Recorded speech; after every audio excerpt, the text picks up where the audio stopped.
जी doctor साहब साढ़े कोल अगला फेसबुक मैसेज आया है राजपुरा तो वीर अलंकार सैनी जी का। ये लिखते हैं वाहिगुरु जी का खालसा वाहिगुरु जी की फतेह। Doctor Amarjit Singh ji and sister Neelam Kaur ji, program सचो सच मेरी रूह की खुराक बन गया है।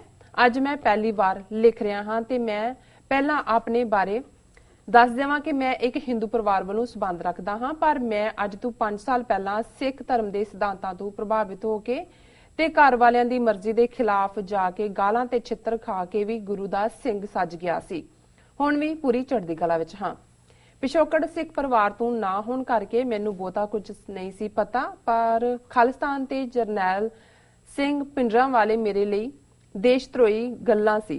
पर घर वालियां तो भी सुनदे सी कि पिंडरां वाला अतवादी दरबार साहिब विचों किन्नियां लड़कियां नूं छुड़वाया गया उस नूं मार के।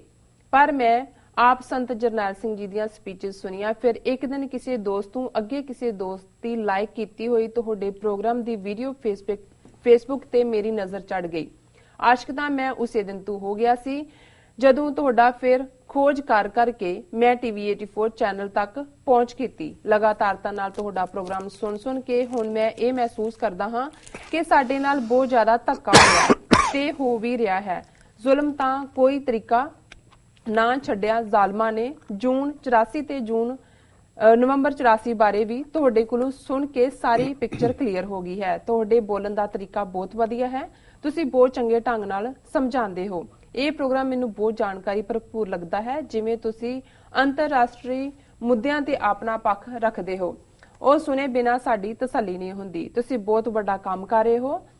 मेरे वर्गे सुत्ते पे सिंह नूं तुसी जगाया है। दुनिया भर विच बैठे आजादी पसंद सिखां नूं एक प्लेटफार्म ते खड़ा करन विच TV 84 दा बहुत वड्डा योगदान है। धन्नवाद ते श्रोतिਆਂ नूं वित्ती मदद करके अपना फर्ज निभाउण दी अपील भी करदा हां। ਇਹ ਸੰਸਾਰ ਦਾ ਇੱਕੋ ਇੱਕ ਅਜਿਹਾ ਪ੍ਰੋਗਰਾਮ ਹੈ ਜੋ ਆਪਣੇ ਸਿਰਲੇਖ ਤੇ ਪੂਰਾ ਟੁਕਦਾ ਹੈ ਸੱਚੋ ਸੱਚ। इंटरनेट की अंदहाली होने करके मैं तुहाडियां सारियां वीडियोज़ तां नहीं देख पाउंदा, पर चोणवीआं वीडियोज़ डाउनलोड करके अपने सारे मित्रां नूं भेजदा रहिंदा हां। काफ़ी दोस्त तुहाडियां वीडियोज़ बड़े चाअ नाल देखदे हन। तुसीं लेख भी बहुत सोहनी पंजाबी शब्दावली विच जोश भरपूर लिखदे हो। पढ़न नाल जुझारू बिरती बनी रहंदी है। शायद कुछ समय तो रोजाना दा सिख इतिहास प्रोग्राम विचों गायब है। जदों तुसीं कौमी घर खालिस्तान की गल करदे हो कि किस तरह दा संविधान ते सारिਆਂ ਲਈ बराबर हक तां लगदा है कि धरती दा स्वर्ग ही ਇੱਥੇ ਹੋਵੇਗਾ ਤੇ ਸੰਸਾਰ ਭਰ ਦੇ ਲੋਕ ਖਾਲਿਸਤਾਨ ਦੇ ਵੀਜ਼ੇ ਲੈਣ ਲਈ ਤਰਲੇ ਲੈਣਗੇ ਅਤੇ ਖਾਲਿਸਤਾਨ ਲਈ ਕੁਰਬਾਨੀਆਂ ਦੇਣ ਵਾਲਿਆਂ ਦਾ ਤਾਂ ਵਿਸ਼ੇਸ਼ ਸਥਾਨ ਹੋਵੇਗਾ। ਪਰ ਤੁਹਾਡੇ ਵਰਗੇ ਸਿੰਘਾਂ ਦੇ ਜਜ਼ਬੇ ਦੀ ਗੱਲ ਵੀ ਜ਼ਰੂਰ ਹੋਵੇਗੀ। ਮੇਰੇ ਘਰ ਦੇ ਨਾਲ ਪ੍ਰਾਈਵੇਟ ਸਕੂਲ ਹੈ। ਮੈਂ ਉੱਪਰ ਖੜਾ ਸੁਣ ਰਿਹਾ ਸੀ। ਮਾਸਟਰ ਬੱਚਿਆਂ ਨੂੰ ਗਾਂਧੀ ਬਾਰੇ ਪੜ੍ਹਾ ਰਿਹਾ ਸੀ ਤੇ ਸਾਰੀ ਜਮਾਤ ਨੂੰ ਬੁਲਾ ਰਿਹਾ ਸੀ। साबरमती के संत तूने कर दिया कमाल, दे दी हमें आजादी बिना खड़क बिना ढाल। मैं सोचा कि जे हुण खालिस्तान बनता है तां साडे बच्चे भी पढ़नगे। है किसी से कम नहीं हम हमारी शान, शहीदों ने रच दिया है अमर खालिस्तान।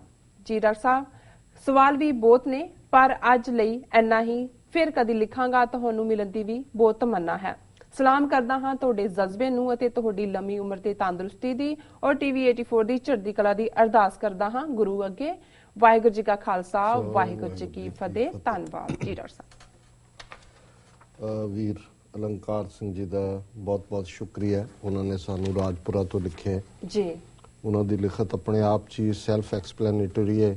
ਬੜੀ ਖੂਬਸੂਰਤ ਪੰਜਾਬੀ ਦੇ ਵਿੱਚ ਉਹਨਾਂ ਨੇ ਟਾਈਪ ਕੀਤੇ और उन्होंने अपनी बैकग्राउंड एक हिंदू परिवार उस तो बाद सिखी वाल चुके, गुरु के सिख बने और फिर उन्होंने पोलिटिकली जिहड़ी अवेयरनैस है TV 84 राहीं संत जरनैल सिंह जी खालसा पिंडां वालियां दी स्पीचिज राहीं मिली और उन्होंने साडा एनालिसिस जिहड़ा इंटरनेशनल इवेंट्स ते भी हुंदा है बहुत पसंद है जी।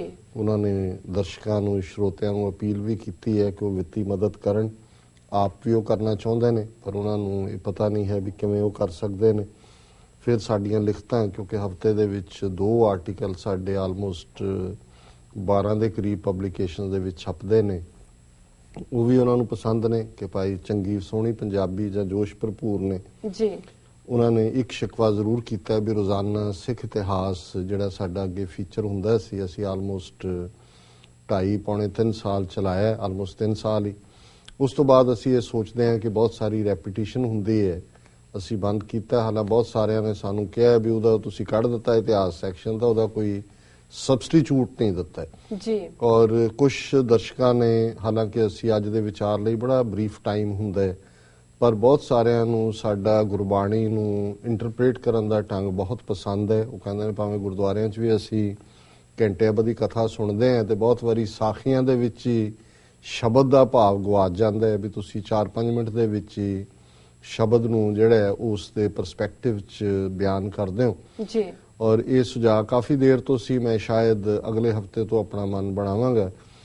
ਇੱਕ ਗੁਰੂ ਗ੍ਰੰਥ ਸਾਹਿਬ ਦੀ ਬਾਣੀ ਸਿੱਧ ਗੋਸ਼ਟ ਜੀ, ਗੋਸ਼ਟ ਵਿਚਾਰ ਵਟਾਂਦਰੇ ਨੂੰ ਕਹਿੰਦੇ ਨੇ, ਜਿਹੜੀ ਸਿੱਧਾਂ ਦੇ ਨਾਲ ਗੁਰੂ ਨਾਨਕ ਸਾਹਿਬ ਨੇ ਉਹ ਸੁਮੇਰ ਪਰਬਤ ਤੇ ਹੋਏ ਗੋਰਖ ਮਤਾ ਜਿਹੜਾ ਨਾਨਕ ਮਤਾ ਬਣਿਆ ਜਾਂ ਅਚਲ ਵਟਾਲੇ, ਅਲੱਗ-ਅਲੱਗ ਸਕਾਲਰਸ ਦੇ ਅੱਡ-ਅੱਡ ਵਿਊ ਨੇ ਵੀ ਕਦੋਂ ਇਹ ਹੋਇਆ, ਲੇਕਿਨ ਸਿੱਧ ਗੋਸ਼ਟ ਬਾਣੀ ਗੁਰੂ ਨਾਨਕ ਸਾਹਿਬ ਦੀ ਬਾਣੀ ਜਿਹੜੀ ਹੈ ਉਹ ਇੱਕ ਫਿਲਸਫੀਕਲ, ਉਹਦੇ 'ਚ ਡੈਪਥ ਵੀ ਹੈ, ਡੂੰਘਾਈ ਹੈ ਔਰ ਗੁਰਮਤ ਫਲਸਫੇ ਦੀ ਇੰਟਰਪ੍ਰੀਟੇਸ਼ਨ ਹੈ ਜੀ। ਇਹ ਸਾਨੂੰ ਬਹੁਤ ਸਾਰਿਆਂ ਨੇ ਇਹ ਕਿਹਾ ਕਿ ਵੀ ਸਿੱਧ ਗੋਸ਼ਟ ਜਿਹਦੀ ਕਦੇ ਗੁਰਦੁਆਰਿਆਂ 'ਚ ਵੀ ਬਹੁਤੀ ਕਥਾ ਨਹੀਂ ਹੁੰਦੀ, ਕਿਉਂਕਿ ਉਹਦੇ 'ਚ ਕਾਫੀ ਫਿਲਾਸਫੀ ਇਨਵੋਲਵ ਹੈ ਔਰ ਬਹੁਤ ਵਾਰੀ ਸਾਧ ਮੁਰਾਦੀ ਜਿਹੜੀ ਹੈ ਉਹ ਸ਼ਬਦ ਦੀ ਕਥਾ ਬਹੁਤਿਆਂ ਨੂੰ ਸੂਟ ਕਰਦੀ ਹੈ, ਸਰੋਤਿਆਂ ਨੂੰ ਵੀ, ਵਿਆਖਿਆਕਾਰਾਂ ਨੂੰ ਵੀ। ਸੋ ਅਸੀਂ ਦੇਖਾਂਗੇ ਵੀ ਸਿੱਖ ਹਿਸਟਰੀ ਦਾ ਸੈਗਮੈਂਟ ਤਾਂ ਸ਼ਾਇਦ ਥੋੜੀ ਦੇਰ ਅਜੇ ਵੇਟ ਕਰ ਲਈਏ, ਲੇਕਿਨ ਕੋਈ ਨਾ ਕੋਈ ਗੁਰਬਾਣੀ ਆਧਾਰਿਤ ਜਿਹੜਾ ਅਸੀਂ ਔਰ ਉਹਦੇ ਸ਼ਾਇਦ ਸਿੱਧ ਗੋਸ਼ਟ ਨੂੰ ਵਿਚਾਰ ਦੇ ਲਈ ਇੱਕ ਸੈਗਮੈਂਟ ਦੇ ਵਿੱਚ ਅਸੀਂ ਚੁਣੀਏ।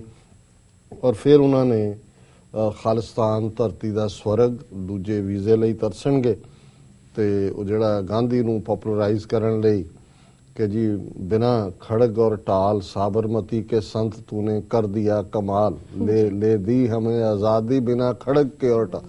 सारे ही आर्म्ड स्ट्रगल करने वाले धो दिते, वो कुके होण, आज़ाद फौज होए, गदरी बाबे होण, भगत सिंह होए, सराबा होए कि गांधी दे चरखे तो जिहड़ा है दौड़ गए अंग्रेज भी। चरखे की आवाज इन्नी तेज चरखा चलाया, गूं गूं गूं गूं, अंग्रेज डरदे ही जिहड़े ने सीधे उन्होंने जहाज चुके, उन्होंने कहा जी ये चरखे की आवाज सानू मार देगी जी। सो उन्होंने रादर लिखी तो तुक थोड़ी जी होर सी जी, पर मैं जोकिंगली कह रहा सी, मैं कहा जी ठीक है ट्यूब दे विच हवा भरनी तां ठीक है, इन्नी भी ना भरो भी टायर ही फट जाए। सो ਇਹਨਾਂ ਦਾ ਸ਼ੁਕਰੀਆ ਅਲੰਕਾਰ ਸਿੰਘ ਜੀ ਦਾ ਵੀ ਉਹ ਸਾਨੂੰ ਪਿਆਰ ਕਰਦੇ ਨੇ। ਜੇ ਮਿਲਣ ਦੀ ਸਤਿਗੁਰੂ ਨੇ ਚਾਹਿਆ ਜ਼ਰੂਰ ਮੈਂ ਵੀ ਮਿਲਣਾ ਚਾਹੁੰਦਾ ਇਸ ਕਿਸਮ ਦੇ ਵੀਰਾਂ ਨੂੰ, ਭੈਣਾਂ ਨੂੰ ਹਮੇਸ਼ਾ ਹੀ ਜੀ।